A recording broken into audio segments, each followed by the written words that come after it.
அன்பானவர்களே, இயேசு நாமத்தில் உங்களை வாழ்த்து வரவேற்கிறேன்.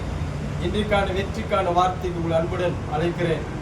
இன்றைக்கான வெற்றியின் வார்த்தை மார்க் சுவிசேஷம் 4ஆம் அதிகாரம் 15ஆம் வசனம் சொல்கிறது, வசனத்தை கேட்டவுடன் சாத்தான் வந்து அவர்கள் இருதயங்களில் விதைக்கப்பட்ட வசனத்தை எடுத்து போடுகிறான்.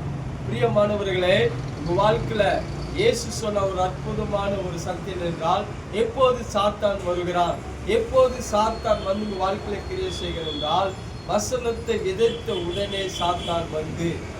இந்த ஒரு அற்புதமான சத்தியம் இயேசு ஒரு அற்புதமான சீக்கிரம் ரகசியத்தை சொல்லிக் கொடுத்திருக்கிறார். எப்போது சாத்தான் உங்க வாழ்க்கையில் வரும் என்றால், எப்போதெல்லாம் நீங்க வசனத்தை கேட்கிறீர்களோ, வசனத்தை கேட்ட உடனே சாத்தான் வருகிறான். இன்னைக்கு அநேக விசுவாசிகளுக்கு, தேவனுடைய பிள்ளைகளுக்கு இது ஒரு அற்புதமான சத்தியம் தெரியாது. நாம் என்ன செய்தாலும் பிசாசு நம்மிடத்தில் வருவது கிடையாது. என்றைக்கு கர்த்தருடைய வார்த்தை வசனத்தை கேட்ட உடனே சாத்தான் வந்து ஏன் வருகிறான்? உங்க இருதயங்களில் விதைக்கப்பட்ட வசனத்தை அவன் எடுத்து போடுகிறான். ஆனா அவனுக்கு தெரியும் வசனத்துடைய வல்லமை, வார்த்தையின் வல்லமை, உடைய அற்புதமான காரியங்கள் விசுவாசிக்கு நல்லா தெரியும். ஆனா அநேக விசுவாசிகளுக்கு தெரியாது. அதனால தான் வார்த்தை கேட்பதில்லை, ஜனங்களுக்கு இம்பார்ட்டனோ முதலிடமோ அதுக்கான ஒரு முக்கியத்துவம் கொடுப்பதில்லை. ஏன்னா பிசாசுக்கு நல்லா தெரியும் வசனம் ஒருவருக்குள் இருந்தால் அது எல்லாவற்றையும் செய்ய முடியும்.